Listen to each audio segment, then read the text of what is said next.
Hey everybody, before we dive into Pinterest, please click subscribe to my channel and check out a message from our sponsor, The Motley Fool. You'll see a link on your screen right now where you can get the top 10 stocks to buy right now from The Motley Fool.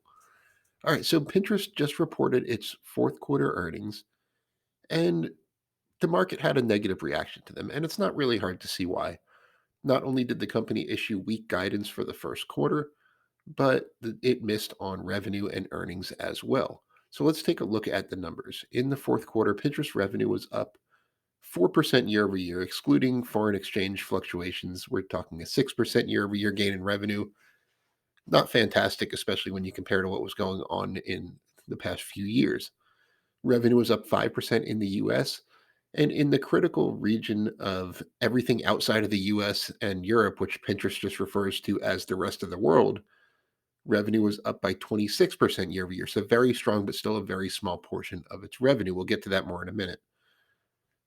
Pinterest profitability, it was still profitable, but adjusted EBITDA was down 44% year over year. So profitability definitely suffered. So that's generally why the market had a negative reaction to it. As far as the user base, this is kind of, in my opinion, the most important number to watch with Pinterest going forward. The user base sits at 450 million active users today. That's up 4% year over year. The user base was flat year over year in the United States, but is growing rapidly in the rest of the world. Um, and the number of users that are getting on through mobile, actively using the platform through Pinterest mobile app, is up 14% year over year. So pretty strong growth in the user base. That's very, very encouraging from a long term standpoint. Monetization is kind of a disappointment right now.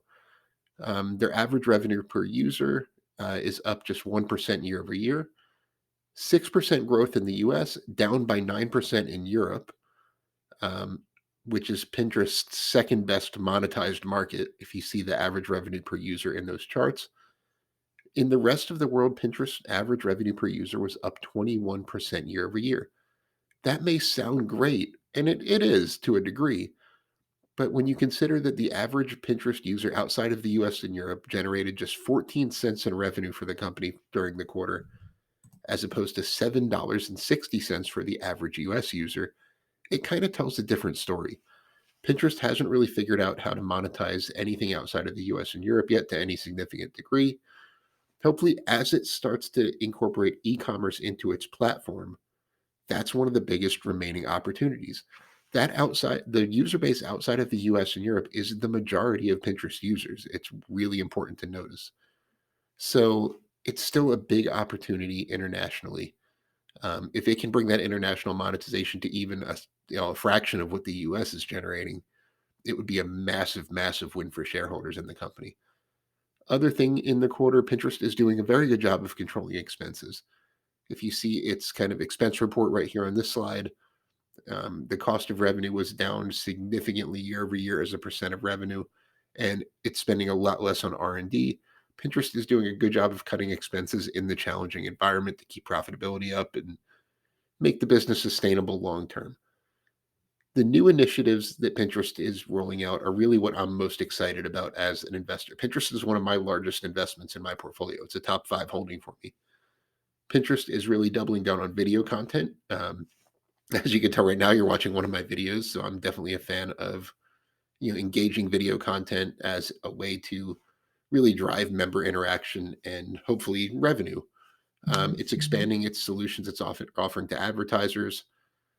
As long as the user base keeps growing and stays strong, Pinterest has a ton of optionality when it comes to building out its advertising solution. So I'm very encouraged to see that.